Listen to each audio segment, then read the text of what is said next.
तो असल जिंदगी में हम इसे काफी अच्छी तरह जानते हैं। लेकिन चलिए शुरू करते हैं कि ड्रैग ऑफ कोएफिशिएंट शब्द की उत्पत्ति कहां से हुई। अगर आपने इंडी 500 या ऐसी किसी कार रेस को देखा है तो आपने देखा होगा कि कारें अविश्वसनीय गति से दौड़ती हैं, और जब आप अपनी खुद की कार को देखते हैं तो वह थोड़ी अलग दिखती है। तो फर्क क्या है ना? तो लैम्बोर्गिनी ने अभी अभी नई काउंटाच लॉन्च की है, और अगर आप इसे देखें तो ये बहुत आकर्षक है। ये आकर्षक क्यों है? खैर, इसका कारण है कि यह अत्यधिक एरोडायनामिक है। और तकनीकी रूप से इसका क्या मतलब है? एरोडायनामिक का मतलब है कि ड्रैग कोएफिशिएंट यानी कार के चलने पर उस पर लगने वाला प्रतिरोध, उसे ड्रैग कोएफिशिएंट द्वारा मापा जाता है। तो अगर ड्रैग कोएफिशिएंट कम है तो इसका मतलब है कि घर्षण बहुत कम है।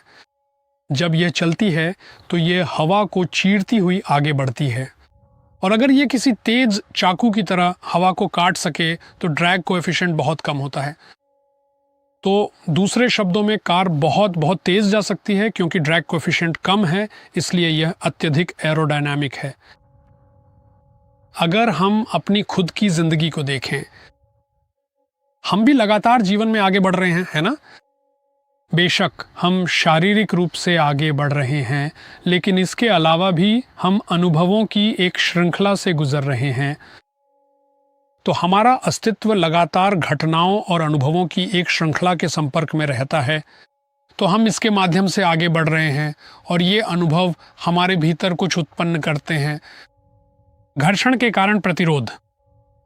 तो कभी कभी कुछ होता है और हमें लगता है रुको जरा, मुझे ये पसंद नहीं है, मैं इससे निपटना नहीं चाहता, मैं इसका सामना नहीं करना चाहता, और ये गलत है आदि।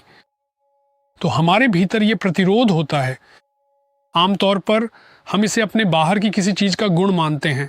हमें लगता है ओह, अगर ये नहीं हुआ होता तो मैं ठीक रहता। वास्तव में यह प्रतिरोध एक आंतरिक चीज है, ठीक वैसे ही जैसे कार का ड्रैग गुणांक खुद कार का एक अंतर्निहित गुण होता है। यह उस हवा का गुण नहीं है जो अंतरिक्ष में चलती है। तो इसी तरह हमारा प्रतिरोध वास्तव में एक आंतरिक चीज है। घटनाएं केवल उस आंतरिक प्रतिरोध को उजागर करती हैं, और यह घर्षण के रूप में सामने आता है। तो हम जीवन में ये घर्षण महसूस करते हैं जहां हमें लगता है ओह, ये नहीं होना चाहिए था, मुझे ये पसंद नहीं है, ये मेरे साथ क्यों हो रहा है आदि। और ये घर्षण गर्मी पैदा करता है, ठीक वैसे ही जैसे चलती हुई कार में होता है। आंतरिक रूप से हम इस गर्मी को महसूस करते हैं। हम इसे ऐसे महसूस करते हैं, यह गुस्से के रूप में महसूस हो सकता है, यह किसी भी नकारात्मक भावना के रूप में महसूस हो सकता है जिसे हम बहुत अप्रिय मानते हैं। इसके लिए हमें कोई किताब पढ़ने की जरूरत नहीं है। हमें पता है कि यह अच्छा महसूस नहीं हो रहा है। तो यह घर्षण का संकेत है, यह आंतरिक प्रतिरोध का संकेत है। और एक महत्वपूर्ण बात यह है कि यह एक रोशनी डाल रहा है कि आपका ड्रैग कोएफिशिएंट शायद आपकी सोच से ज्यादा है, क्योंकि यही सारी घर्षण का कारण बन रहा है। और यह घर्षण वायुगतिकीय प्रवाह को कम कर देता है।